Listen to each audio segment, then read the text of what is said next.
அதை உடனே நிறைவேற்றிட்டிங்கன்னா நமக்கு இருக்க நிறைய தடைகள், நமக்கு வாழ்க்கையில் இருக்கிற நிறைய தடங்கல்கள் வந்து சீக்கிரம் விலகும். அது வந்து அந்த பாத பூஜை பண்ண பண்ண நீங்கள் கண்டிப்பாக ஃபீல் பண்ணுவீங்க.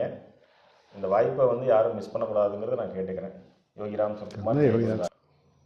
போன வைகுண்ட ஏகாதசியிலேருந்து ஏகாதசி அன்னைக்கு பார்த்தீங்கன்னா நான் பகவானுடைய ஆசிரமத்துக்கு போயிட்டு அங்கே பகவானை தரிசனம் பண்ணிட்டு வருவேன்.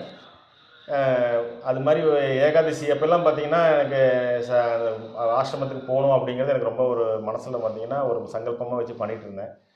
எனக்கு கொஞ்சம் இந்த பேக் பெயின் இருக்கிறனால பார்த்தீங்கன்னா இந்த மாதம் வந்து புரட்டாசி மாதம் பெருமாளுக்கு ரொம்ப உகந்த நாள். ஆனால் ஏகாதசி இன்னைக்கு. ஆனால் போகணும்னு எனக்கு ரொம்ப ஆசை. போக முடியலையேங்கிற வருத்தம் இருந்துக்கிட்டே இருந்தது. ஆனால் இன்றைக்கி மத்தியானம் 1 மணிக்கு எனக்கு ஃபோன் பண்ணாங்க.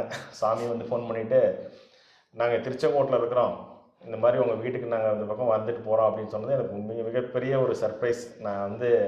நான் வந்து பகவானை தேடி போகணும்னு நினச்சிட்டு இருந்தேன்.